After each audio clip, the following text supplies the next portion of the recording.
স্বাগত ডিবিসি সংবাদে আপনাদের সাথে আছে আমি রঞ্জন শুভ্র। এবারে বিস্তারিত। ধর্ম ও মতের ভিন্নতা থাকলেও দেশের স্বার্থে সবাইকে এক থাকার আহ্বান জানালেন প্রধান উপদেষ্টা ডক্টর মোহাম্মদ ইউনূস। ঢাকার ফরেন সার্ভিস একাডেমিতে ধর্মীয় নেতাদের সাথে বৈঠকে এই আহ্বান তার। সংখ্যালঘুদের নিয়ে দেশি বিদেশি গণমাধ্যমে প্রকাশিত তথ্যে গরমিল আছে জানিয়ে তা যাচাইয়েরও তাগিদ দেন ডক্টর ইউনূস। দেশের চলমান পরিস্থিতিতে জাতীয় ঐক্য প্রতিষ্ঠার লক্ষ্যে ধর্মীয় নেতাদের সঙ্গে বসেন অন্তর্বর্তী সরকারের প্রধান উপদেষ্টা ডক্টর মোহাম্মদ ইউনূস। বৃহস্পতিবার ফরেন সার্ভিস একাডেমিতে এই সংলাপের শুরুতেই কথা বলেন প্রধান উপদেষ্টা। জানান, ধর্ম ও মতের ভিন্নতা থাকতে পারে, তবে দেশের স্বার্থে এক হতে হবে সবাইকে। আমাদের নানা মত থাকবে, নানা ধর্ম থাকবে, নানা রীতিনীতি থাকবে, কিন্তু পরিবার এক। আমরা সবাই একই পরিবারের সদস্য, কারোর শত্রু নই, পরস্পরের শত্রু নই। আমরা এক জায়গাতে এক কাতারে ওইখানে চলে আসি যখন আমাদের জাতীয়তার প্রশ্ন আছে, আমাদের পরিচয়ের প্রশ্ন আছে। আমরা বাংলাদেশি, আমরা এক পরিবারের সদস্য। বাংলাদেশের সংখ্যালঘুদের নিয়ে দেশি বিদেশি গণমাধ্যমে প্রকাশিত তথ্য যাচাইয়ের তাগিদ দেন ডক্টর মোহাম্মদ ইউনূস। প্রচার মাধ্যমে প্রচারিত হচ্ছে যে এটা হচ্ছে, তা আমি খোঁজ নিচ্ছি যে কেন হচ্ছে, কি হচ্ছে। সব দিক থেকে খবর যে না হচ্ছে না, খবর হলো হচ্ছে আর খবর হলো হচ্ছে না, মাঝখানে একটা ফাঁক থেকে যাচ্ছে। এটা ঠিক না, এটার অবসান হতে হবে। আমাদেরকে যে তথ্য আমরা পাচ্ছি সেই তথ্য ভুল হতে পারে, কাজে তথ্যের উপরে ভরসা করে বসে থাকলে কিছু নাই। এটা অন্ধের মতো বসে থাকার মতো। আমাদেরকে ভেতরে গিয়ে দেখতে হবে প্রকৃত ঘটনাটাকে। সব সমস্যা খোলাখুলি আলোচনা করে সংকট সমাধানে জোর দিতে ঐক্য ধরে রেখে সমৃদ্ধ দেশ গড়তে ধর্মীয় নেতাদের প্রতি আহ্বান জানান প্রধান উপদেষ্টা।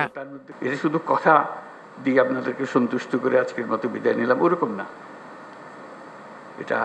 এটা করতে হবে এবং দ্রুত করতে হবে। এটা ভবিষ্যতে একদিন হবে, এটা কথা বলে লাভ নেই। ভবিষ্যৎ তো আর আমরা কোনদিন দেখবো না, আমরা বর্তমানের মধ্যে আছি, বর্তমানেই করে যেতে হবে যা কিছু। কাজেই সেটাই আপনাদের কাছে আরজ। বৈঠকে দেশের চলমান পরিস্থিতিতে করণীয় নিয়ে নিজেদের মতামত তুলে ধরেন ধর্মীয় নেতারা। এবং সেই প্রক্রিয়াটা এর আগে বুধবার বিএনপি, জামায়াত সহ বিভিন্ন রাজনৈতিক দলগুলোর সঙ্গে বৈঠক করেন প্রধান উপদেষ্টা। এ সময় দেশের সার্বভৌমত্বের প্রশ্নে কোনো ছাড় না দেওয়ার ঘোষণা দেন রাজনৈতিক দলের নেতারা। Farhana Juthi, DBC news, Dhaka. বাংলাদেশের সব ধর্মের মানুষ ভালো আছে, কোনো বিভেদ নেই। দেশের যে কোনো সংকটে সবাই একসাথে মোকাবেলা করবে। বৃহস্পতিবার ফরেন সার্ভিস একাডেমিতে প্রধান উপদেষ্টার সাথে বৈঠকের পর বিভিন্ন ধর্মের নেতারা এসব কথাই বলেন। এ সময় দেশের সম্প্রীতি বজায় রাখতে একমত হন তারা। বৈঠক শেষে ব্রিফিংয়ে উপদেষ্টা মাহফুজ আলম বলেন, বাইরে যতই দেশবিরোধী অপপ্রচার হোক, সবাই একত্রিত হলে সব ষড়যন্ত্র রুখে দিয়ে এগিয়ে যাবে দেশ।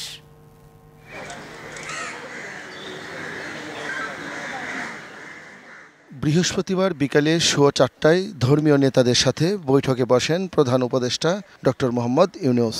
বৈঠকে আসেন পার্বত্য চট্টগ্রাম বিষয়ক উপদেষ্টা, ধর্ম উপদেষ্টা, হেফাজতে ইসলাম, বাংলাদেশ কওমি মাদ্রাসা বোর্ডের মহাসচিব, আস-সুন্নাহ ফাউন্ডেশনের চেয়ারম্যান, বাইতুল মুকাররম মসজিদের খতিব, উপদেষ্টা মাহফুজ আলম সহ হিন্দু, বৌদ্ধ, খ্রিস্টান সম্প্রদায়ের নেতারা।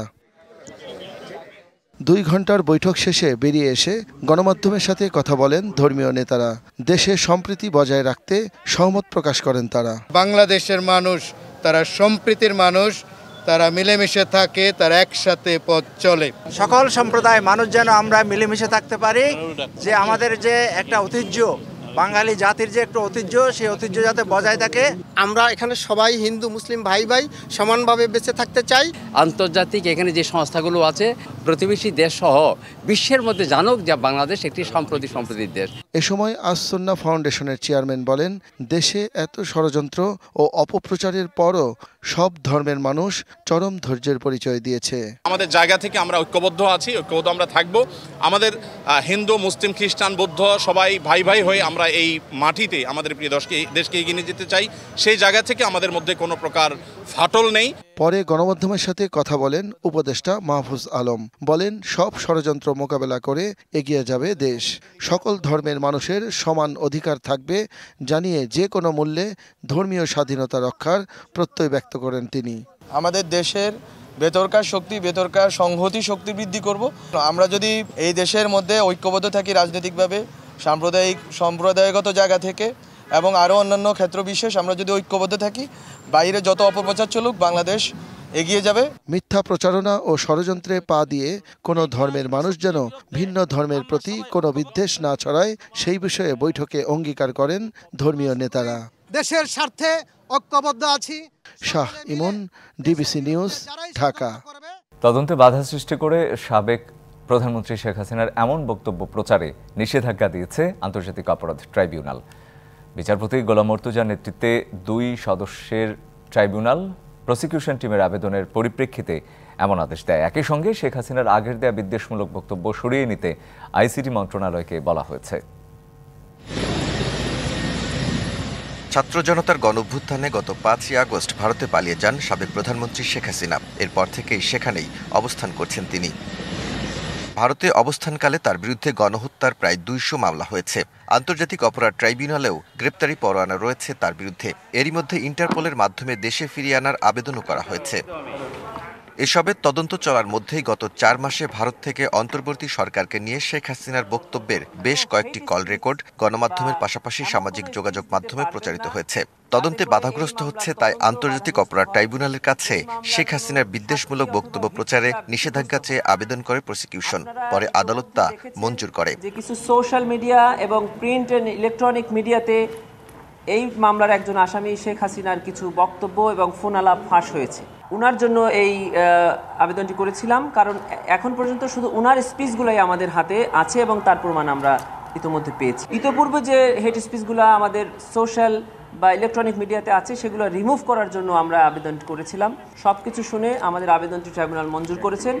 প্রসিকিউশন জানায় একই সাথে সাবেক প্রধানমন্ত্রীর বক্তব্য সরিয়ে নিতে সংশ্লিষ্ট দপ্তরগুলোকে নির্দেশ দেওয়া হয়েছে। আমরা স্পেসিফিক্যালি বলেছি যে শুধু বিদ্বেষমূলক বক্তব্য এবং এমন বক্তব্য যা ট্রাইব্যুনালের ইনভেস্টিগেশনকে হ্যাম্পার করে, এই 2 ধরনের বক্তব্যকে আমরা নিষেধ চেয়েছি। সাধারণ বক্তব্যের অধিকার সবারই আছে। যথাযথ কর্তৃপক্ষকে ট্রাইব্যুনাল আদেশ দিয়েছেন যে এই সকল হেট স্পিচ যেগুলো এখনও বিদ্যমান আছে সেগুলোকে রিমুভ করার জন্য এবং ভবিষ্যতে যেন এই ধরনের কোনো হেট স্পিচ আর পাবলিক বা ব্রডকাস্ট না হয় সেজন্য উনি আদেশ প্রদান করেছেন। এর আগে গেল 18 নভেম্বর জুলাই আগস্টে গণহত্যার ঘটনায় দায়ের করা মামলায় শেখ হাসিনার বিরুদ্ধে 1 মাসের মধ্যে তদন্ত শেষ করার নির্দেশ দেয় আন্তর্জাতিক অপরাধ ট্রাইব্যুনাল। প্রতিবেদন দাখিল করতে বলা হয় 17 ডিসেম্বরের মধ্যে। Daud Khan, DBC news, Dhaka. সাবেক প্রধানমন্ত্রী শেখ হাসিনাকে দিল্লি থেকে ফেরাতে আদালত বা স্বরাষ্ট্র মন্ত্রণালয় থেকে এখনো কোনো চিঠি পায়নি পররাষ্ট্র মন্ত্রণালয়। বৃহস্পতিবার পররাষ্ট্র মন্ত্রণালয়ের সাপ্তাহিক ব্রিফিংয়ে এই তথ্য জানান মুখপাত্র মোহাম্মদ রফিকুল আলম। বলেন, আগামী 9 ডিসেম্বর ইউরোপের 28 দেশের কূটনীতিকরা প্রধান উপদেষ্টার সাথে দেখা করবেন। আলোচনা হবে ইউর সঙ্গে সম্পর্ক, রোহিঙ্গা ইস্যু, জলবায়ু ও জিএসপি প্লাস সহ নানা বিষয়। রফিকুল আলম আরও বলেন, আগামী সপ্তাহে ভারতের পররাষ্ট্র সচিব ঢাকা সফরে আসবেন। এ সময় দ্বিপক্ষীয় সম্পর্কের পাশাপাশি বাণিজ্য ও পানি বন্টন ইস্যুতে কথা হবে।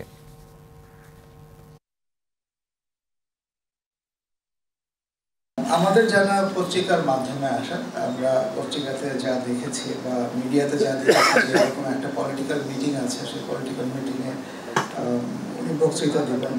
আপনারা যেরকম জানেন আমরাও সেরকম জানি।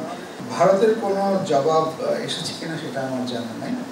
দুর্নীতি দমন কমিশনের নেতৃত্বে সংখ্যাগত বড় পরিবর্তনের সুপারিশ যাচ্ছে অন্তর্বর্তী সরকারের কাছে। 3-এর পরিবর্তে 5 সদস্যের কমিশন চায় সংস্কার কমিশন। দুদকে রাজনৈতিক আমলাতন্ত্রের প্রভাব মুক্ত রাখা, শক্তিশালী আইনি ভিত্তি প্রতিষ্ঠা সহ বিভিন্ন প্রস্তাবনা থাকছে দুদক সংস্কার কমিশনের প্রস্তাবনায়। চলতি মাসেই ডক্টর মোহাম্মদ ইউনূস সরকারের কাছে দুদক সংস্কারের প্রতিবেদন দেবে ডক্টর ইফতেখারুজ্জামানের নেতৃত্বে কমিশন। আদিত্য আরাফাতের প্রতিবেদন। দুদকে সিদ্ধান্ত নেয়ার সর্বোচ্চ ক্ষমতা কমিশনের। বর্তমান কাঠামোতে কমিশনের সদস্য সংখ্যা 3 জন, এর মধ্যে একজন কমিশনের চেয়ারম্যান। দুদকের সর্বোচ্চ এর নেতৃত্বে সংখ্যাগত পরিবর্তন চায় সংস্কার কমিশন, বাড়াতে চায় কমিশনের কলেবর। 3 সদস্যের পরিবর্তে 5 সদস্যের কমিশন গঠনের প্রস্তাবনা থাকছে সংস্কার কমিশনের প্রতিবেদনে। সংস্কার কমিশনের পক্ষ থেকে যে প্রস্তাবনাগুলো আসবে বলে ধারণা করা যায়, তার মধ্যে অন্যতম হচ্ছে দুদকের কমিশনার এবং চেয়ারম্যান নিয়োগের প্রক্রিয়া। উদাহরণস্বরূপ তাদের সংখ্যা কত হবে, কোন পেশার হবে, কী ধরনের যোগ্যতা সম্পন্ন হবে, কতটুকু দল নিরপেক্ষ কীভাবে হবে, এই বিষয়গুলো তো বিবেচনার অন্যতম ক্ষেত্র। আইনে থাকলেও দুদকের নিজস্ব কোনো প্রসিকিউশন ইউনিট না থাকায় নেই সংস্থাটির কোনো আইনজীবী। সরকার পরিবর্তন হলেই প্রসিকিউশন প্যানেলের আইনজীবীদের পরিবর্তন হয়। সংস্কার কমিশনের প্রস্তাবনায় দুর্নীতি মামলার কার্যক্রমকে বেগবান এবং দ্রুত মামলা নিষ্পত্তির জন্য স্থায়ী নিজস্ব প্রসিকিউশন গঠনের প্রস্তাবনা থাকছে প্রতিবেদনে। এছাড়া সংস্কার কমিশনের প্রস্তাবনায় দুদকের নেতৃত্ব নির্বাচনে বাছাই কমিটির স্বচ্ছতা নিশ্চিত করা, কমিশনে প্রশাসনিক আমলা নির্ভরতা কমানো, সংস্থাকে যুগোপযোগী ও আধুনিকায়ন করতে পূর্ণাঙ্গ ডিজিটাল করা, বিতর্কিত ৫৪ ধারা বাতিল, দুর্নীতি সংক্রান্ত অন্যান্য আইনকে দুদকের তফসিলে সম্পৃক্ত করা, দুর্নীতি দমনে প্রতিবন্ধকতা সৃষ্টি করে এমন ধারা ও বিধি সংস্কার করার প্রস্তাবনা থাকছে প্রতিবেদনে। সংস্কার কমিশনের প্রধান জানালেন, তারা কমিশনের বেঁধে দেওয়া সময়ের আগে সরকারের কাছে প্রতিবেদন পেশ করবেন। আনুষ্ঠানিকভাবে আমরা ৮ অক্টোবর কাজ শুরু করেছি। এই হিসেবে আমাদের ৩ মাস হবে ৭ জানুয়ারি ২০২৫। আমরা চেষ্টা করব এই ডিসেম্বর 31-এর মধ্যেই এটা শেষ করার জন্য। সংশ্লিষ্টরা মনে করেন, দুদকের নেতৃত্বে এমন সৎ ও যোগ্য লোককে দেয়া প্রয়োজন যাতে কমিশনের বিদ্যমান আইন অনুযায়ী স্বাধীনভাবে কাজ করতে পারেন সংস্থাটির কর্মকর্তারা। সেই সঙ্গে প্রয়োজন রাজনৈতিক সদিচ্ছাও। Aditya Arafat, DBC news, Dhaka. আজ ৬ ডিসেম্বর ১৯৭১ সালের এই দিনে হানাদার মুক্ত হয় হবিগঞ্জ, ফেনী ও যশোর জেলা। মুক্তিযোদ্ধাদের প্রবল প্রতিরোধে পালাতে বাধ্য হয় পাকিস্তানি সেনা ও তাদের দোসররা। হবিগঞ্জ, ফেনী ও যশোরের মাটিতে ওড়ে স্বাধীন দেশের পতাকা। মহান মুক্তিযুদ্ধের ঐতিহাসিক জেলা হবিগঞ্জ ৪ এপ্রিল জেলার মাধবপুর উপজেলার তেলিয়াপাড়া ডাকবাংলো থেকে সারা দেশকে ১১টি সেক্টরে ভাগ করা হয়। ৩রা ডিসেম্বর ১ নম্বর প্লাটুনের কমান্ডার আব্দুল শহীদের নেতৃত্বে হবিগঞ্জের বাহুবলে অবস্থান নেন মুক্তিযোদ্ধারা। বিভিন্ন ভাগে ভাগ হয়ে ৫ই ডিসেম্বর রাতে জেলার বিভিন্ন ক্যাম্পে হামলা চালায় মুক্তিকামীরা। প্রতিরোধের মুখে ভোর রাতে হবিগঞ্জ ছাড়ে পাকিস্তানি সেনাবাহিনী। ৬ ডিসেম্বর এই জেলায় ওড়ে স্বাধীন দেশের পতাকা। এদিকে ১৯৭১ সালের ২০ নভেম্বর মুক্তিবাহিনী ও মিত্রবাহিনী যশোর সেনানিবাস দখলে অভিযান শুরু করে। ২২ নভেম্বর রাতে চৌগাছায় পতন হয় পাক বাহিনীর। প্রতিরোধ যুদ্ধের শেষ অভিযান শুরু হয় ৫ ও ৬ ডিসেম্বর। আর ৬ ডিসেম্বর দুপুরে যশোরেই প্রথম ওঠে বিজয়ী বাংলাদেশের রক্ত সূর্য খচিত গাঢ় সবুজ পতাকা। একই দিনে হানাদার মুক্ত ঘোষণা করা হয় ফেনীকে। তৎকালীন ২ নম্বর সাবসেক্টর কমান্ডার ক্যাপ্টেন জাফর ইমামের নেতৃত্বে দলে দলে মানুষ যোগ দিয়ে স্বাধীনতার স্লোগান দেয়, ওড়ায় বিজয় পতাকা। এসডি অফিস এইখানে পুরাই আর রহিসালি পুরান মনসির বাসা আছে তারা আরডি হলে এখানে রহিসালি পতাকা উত্তোলন করে। তারপর দেশ স্বাধীন হয়ে গেল ১৬ ডিসেম্বর। আমরা তো অভিজ্ঞতা মুক্ত, অভিজ্ঞতা স্বাধীন হয়ে যায় ৬ ডিসেম্বর হয়ে গেল। পদত্যাগ করলেন ফ্রান্সের প্রধানমন্ত্রী মিশেল বার্নিয়ে। বৃহস্পতিবার প্রেসিডেন্ট ইমানুয়েল ম্যাক্রনের কাছে পদত্যাগপত্র জমা দেন তিনি। এর আগে স্থানীয় সময় বুধবার ভোটাভুটিতে মিশেল বার্নিয়ে সরকারের অনাস্থা পোষণ করে বিরোধীরা। পতন হয় প্রধানমন্ত্রীর সরকারের। প্রধানমন্ত্রী হিসেবে নিয়োগ পাওয়ার মাত্র ২.৫ মাসের মাথায় সরে যেতে হলো তাকে। ফ্রান্সের রাজনৈতিক অচলাবস্থার কারণে বেশ কিছুদিন ধরেই চাপে ছিলেন মিশেল বার্নিয়ার। নতুন জাতীয় বাজেট পাশ করানো নিয়েও ঘোলাটে হয়ে ওঠে পরিস্থিতি। অসন্তোষ থেকে এক পর্যায়ে বার্নিয়ারের বিরুদ্ধে অনাস্থা প্রস্তাব তোলেন বিরোধী আইন প্রণেতারা। প্রধানমন্ত্রী বার্নিয়ার বিরুদ্ধে আনা অনাস্থা প্রস্তাবে কট্টর ডানপন্থী ও বামপন্থী আইন প্রণেতারাও সমর্থন দিতে প্রস্তাবটির পক্ষে ৩৩১ ভোট পড়ে। এদিকে বর্তমান পরিস্থিতি নিয়ে সন্ধ্যায় জাতির উদ্দেশ্যে ভাষণ দেবেন প্রেসিডেন্ট ইমানুয়েল ম্যাক্রন। সিরিয়ার কৌশলগতভাবে গুরুত্বপূর্ণ হামা শহর দখলে নিল বিদ্রোহীরা। শহরটি থেকে সেনাবাহিনী প্রত্যাহারের খবর নিশ্চিত করেছে আসাদ বাহিনী। বিদ্রোহীরা জানায়, হামা শহরের উত্তর পূর্বাঞ্চল এবং কেন্দ্রীয় কারাগার দখলে নিয়েছেন এবং বন্দীদের করেছেন মুক্ত। তবে সাধারণ নাগরিকের জীবন রক্ষায় ও শহরাঞ্চলে যুদ্ধ এড়াতে শহরটির বাইরে অতিরিক্ত সেনা মোতায়েনের কথা জানিয়েছে সিরীয় সেনাবাহিনী। Syrian observatory for human rights জানিয়েছে, বিদ্রোহীরা গতকাল পর্যন্ত হামা থেকে মাত্র ৩-৪ কিলোমিটার দূরে ছিল। ৩ দিক থেকে ঘিরে ধরায় সিরিয়ার সরকারি বাহিনীর পিছু হটা ছাড়া আর কোনো উপায় ছিল না এবং তারা হোমসের দিকে যাত্রা শুরু করে। এর আগে গেল ২৭ নভেম্বর আকস্মিকভাবে সিরিয়ার দ্বিতীয় বৃহত্তম শহর আলেপ্পো দখলে নেয় বিদ্রোহীরা। আরব আমিরাতে প্রবাসী বাংলাদেশিদের উদ্যোগে দেশটির জাতীয় দিবস ঈদ আল ইতিহাদ উদযাপন করা হলো। আমিরাত থেকে সাইফুল ইসলাম জানান, বাংলাদেশি প্রতিষ্ঠান আল আয়াদি আল মুবদিয়া কোম্পানির উদ্যোগে আরব আমিরাতের জাতীয় দিবস ঈদ আল ইতিহাদ উদযাপন করা হয়। প্রতিষ্ঠানের স্বত্বাধিকারী মোহাম্মদ ইসমাইল হোসেনের সভাপতিত্বে অনুষ্ঠানের প্রধান অতিথি ছিলেন সিআইপি দেলোয়ার হোসেন। বিশেষ অতিথি হিসেবে বক্তব্য রাখেন মোহাম্মদ মহিউদ্দিন, নাসির উদ্দিন, সাংবাদিক সাইফুল ইসলাম তালুকদার সহ অনেকেই। আলোচনা শেষে আরব আমিরাতের নাগরিকদের সুখ শান্তি কামনা করে বিশেষ দোয়া করা হয়।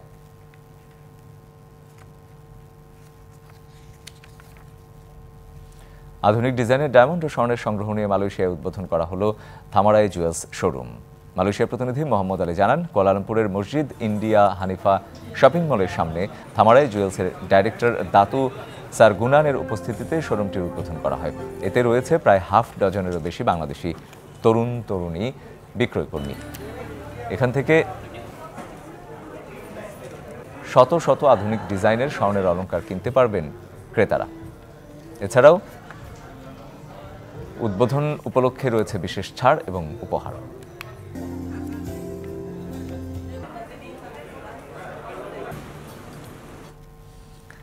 কাতারে ব্রাহ্মণবাড়িয়া জেলা প্রবাসী কল্যাণ ঐক্য পরিষদের সভাপতি জসিমউদ্দিন দুলালের মায়ের মৃত্যুতে শোকসভা ও দোয়া মাহফিল হয়েছে।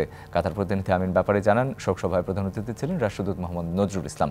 শিক্ষক তাফসির উদ্দিনের উপস্থাপনায় বিশেষ অতিথি ছিলেন বাংলাদেশ দূতাবাসের কাউন্সিলর শ্রম মাসহুদুল কবির, কমিউনিটির সভাপতি ইঞ্জিনিয়ার আনোয়ার হোসেন আকন সহ সামাজিক, রাজনৈতিক, পেশাজীবী ও ব্যবসায়ী প্রতিনিধিরা। পরে মরহুমার রুহের মাগফিরাত কামনা করে বিশেষ দোয়া পরিচালনা করা হয়। বুকের ভেতর দারুণ ঝড়, আজ সৃষ্টি সুখে উল্লাসে কর স্লোগান উচ্চারণের মধ্য দিয়ে ঢাকায় শুরু হলো ঢাকা বিশ্ববিদ্যালয়ের 18তম কেন্দ্রীয় বার্ষিক নাট্যোৎসব। বৃহস্পতিবার উৎসবের তৃতীয় দিন আয়োজিত হয়েছে নাট্যলেখক স্যার গুলজারের নাটক রাভি নদী পেরিয়ে। থিয়েটার অ্যান্ড পারফরমেন্স স্টাডিজ বিভাগের আয়োজনে প্রতি বছর অনুষ্ঠিত হয় বর্ণাঢ্য এই আয়োজন। 11 দিনের এই উৎসবে মঞ্চস্থ হবে 18টি নাটক। বৃহস্পতিবার বিশ্ববিদ্যালয় শিক্ষার্থীদের পরিবেশনে মঞ্চস্থ হয় স্বনামধন্য নাট্যলেখক স্যার গুলজারের নাটক রাভি নদী পেরিয়ে। অবিভক্ত ভারত, বাংলাদেশ ও পাকিস্তানের অসাম্প্রদায়িক চেতনাকে কেন্দ্র করে রচিত এই নাটকের নির্দেশনায় ছিলেন উম্মে হানি। ধর্ম নিয়ে উস্কে দেয়া এবং এটা নিয়ে যে মানুষ নিজের মানবিকতা রেখে সবাই ধর্ম নিয়ে আমরা মারামারি করি, তো এই মানুষকে এই বোধোদয়টা দিতে হয়তো আমরা সক্ষম হয়েছি এই নাটকের মাধ্যমে। অল্প কয়েকদিনের মধ্যে নাটকটা করেছি, তো এর মধ্যে মোটামুটি সবার মধ্যে যে বন্ডিংটা হয়েছে, আমরা লিটারালি কান্না করছি শোয়ের পর। 3 থেকে 13 ডিসেম্বর পর্যন্ত প্রতিদিন ঢাকা বিশ্ববিদ্যালয় টিএসসি মিলনায়তনে সন্ধ্যা 6:30 থেকে রাত 8:30 পর্যন্ত মঞ্চস্থ হবে এই নাটকগুলো।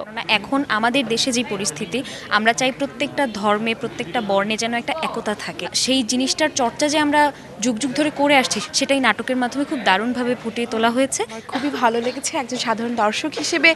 দিন শেষে এত সুন্দর একটা পারফরমেন্স দেখলাম এবং মনে হলো যে একখণ্ড আমরা পাঞ্জাব দেখলাম। বর্তমান সময়ে দেশের অস্থিতিশীল রাজনৈতিক পরিস্থিতির বিপক্ষে অসাম্প্রদায়িক চেতনাকে কেন্দ্র করে নাটকটি মঞ্চস্থ করা হয়েছে। সময় উপযোগী এ ধরনের নাটকে উৎসাহ জানিয়েছে দর্শকরাও।